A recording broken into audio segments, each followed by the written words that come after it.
It is the last day of October. We had our first freezing temperatures this week, which felt very fall. I had my pumpkin spice coffee this morning, and the sunrises have been beautiful. This wrap-up is going to start a little on the sad side.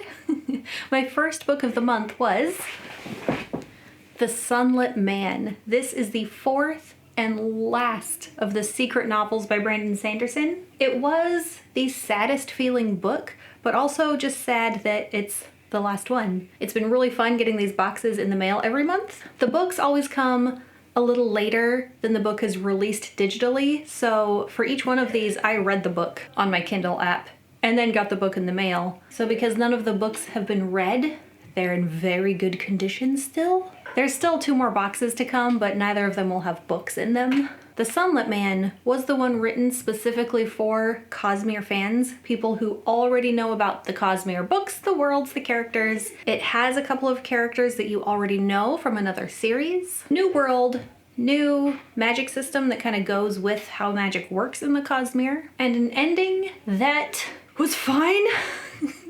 It was emotional. This one felt the most like a normal Sanderson book, more so than the other 3. The other 3 secret projects are all ones you could read as an introduction to Sanderson, not this one. I did already put out my review for this book, if you would like more of my thoughts on it, and at some point I will do my character study for Nomad. That's gonna be a sad one. And then after this, another final book, but only kind of. This is the 4th and used to be the final book in the Inheritance cycle. The Fork, the Witch, and the Worm is like extra short stories. It's not part of the main series, so I'm not counting that one. I actually started this the last week of September, then I got the Sunlet Man, then after that I went back and finished it.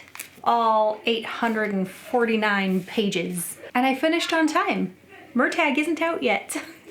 I was a little worried. This series gets a lot of criticism. Some of the criticisms are accurate and applicable. Some of them are just people who don't like this writing style, this type of book, how bloated the series gets with extra world building and details. You have to already like that type of book. These are not plot driven, they are character driven. And one of the characters that a lot of people thought should have gotten more screen time, Murtagh, is who we are getting next.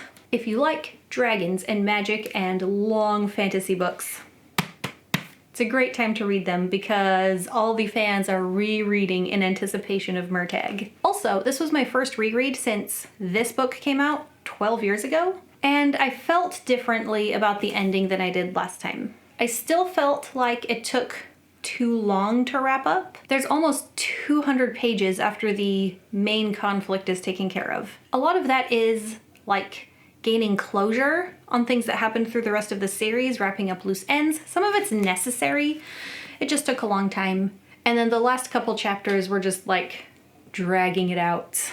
But I will say that the pictured dragon on the cover, I think got the correct writer. The person it should have hatched for, it hatched for. And then I finished this and moved on to Frankenstein by Mary Shelley. This was on my TBR for October. I wanted to read it kind of around Halloween time because it seemed appropriate. I also like old style science fiction sometimes. I chose to DNF this one. Once I started and I kind of was getting into it, I decided I didn't need to finish it. I got a taste of the writing style. I learned a lot about Mary Shelley and Frankenstein and the monster, and I feel like I got what I wanted out of it. I chose to DNF because it's one of those books that is just depressing. It was not giving me horror, scary vibes. It's just super unhappy, and that's not what I wanted. Not that I wanted horror. I don't know what I wanted. I wanted the sci-fi part without the sad parts.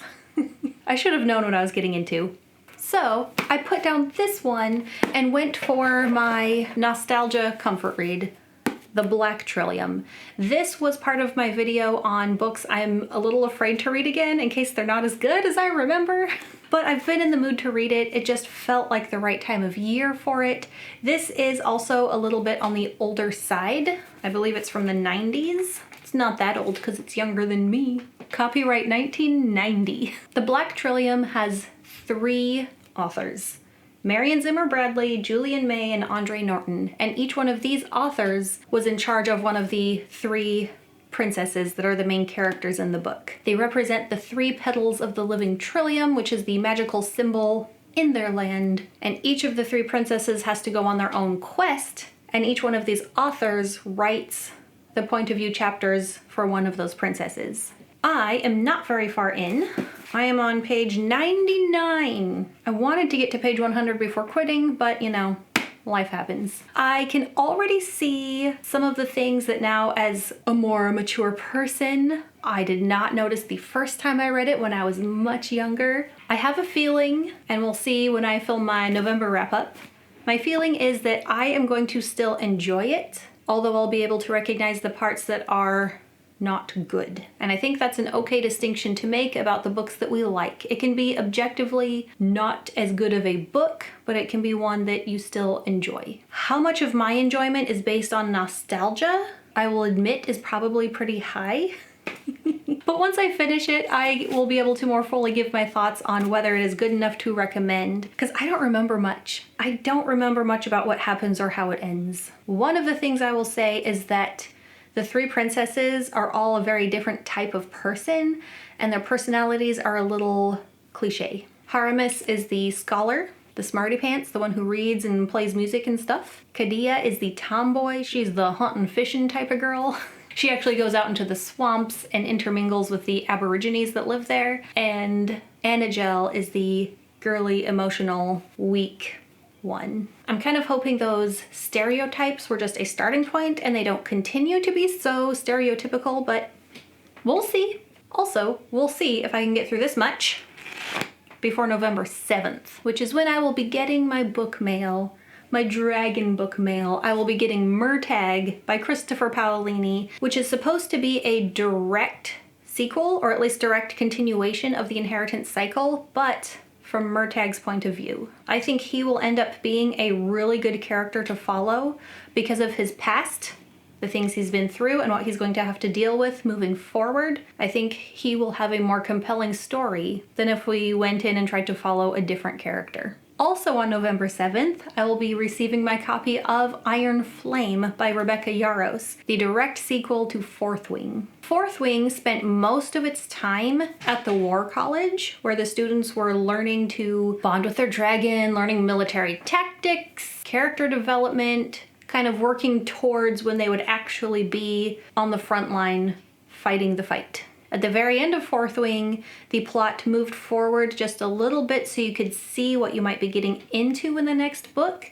It built just enough intrigue to say, oh, well, now I need to read the next one to see what happens. There were a couple of secrets revealed, just enough that you want to do more. One of the best things about Fourth Wing is the representation of diversity. Rebecca Yarros does that very well. In fact, the next video coming out after this one is going to be my interview with Elspeth, mommy blogger. She runs a neurodivergent parenting page on Facebook.